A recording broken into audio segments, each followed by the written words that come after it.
So you're a bit about the same manager Chris had after a 1-0 win over Sunderland RCA. What are your thoughts on the game, Chris? I think it was one that was very frustrating. I'm struggling to look at the camera because the sun's in my eyes, but that's fine. No worries.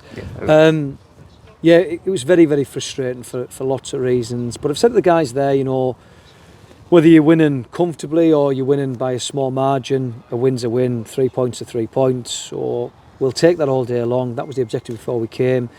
But clearly, from 0 minutes to 95 minutes, there was a lot of frustrations in there, in and around performance levels. The surface today was very difficult. Fair play to RCA, they stayed spirited for the duration, but I think ultimately a lot of that was down to the fact that we didn't take full control of the game, so it continued to be that 50-50 game, sadly. But as I say, it's 3 points. There's sort of a little bit of an expectation for us to pick up 3 points now. So I'm pleased that we've done that, because I think not doing it today would have felt like a bit of a disaster. So at least, like you say, we can go away, knowing that we've put points on the board and keeping the pressure on the teams in and around us. Obviously, with it being not the best performance today, it's just good just to kind of come in, get the 3 points, go on, basically. Absolutely, yeah.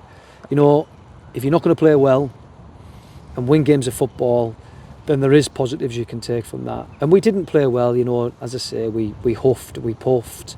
Passes weren't finding their intended target. Weight to pass wasn't right. Offensive areas, when we got into good positions, we didn't take our chances. There was a lack of composure.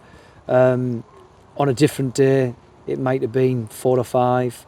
But again, given the fact that it was one, and it was one for the majority of the game, RCA, stuck to task and stayed spirited, and had some half chances that on a different day might have meant the result was a different result today.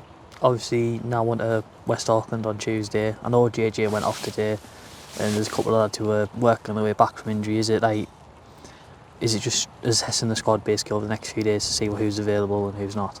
Yeah, it has to be.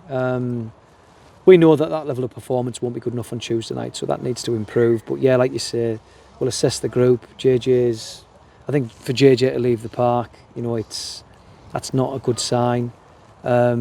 Marcus got far too many minutes into today. He should have been on and off in a 60-70 minute cameo, but that wasn't the case. He needed to stay on the park. So we'll assess him, make sure there's no reactions there. Like you say, just over the next 48 hours we'll check in with the group and just make sure, like you say, we're fit and ready for Tuesday night. Cheers.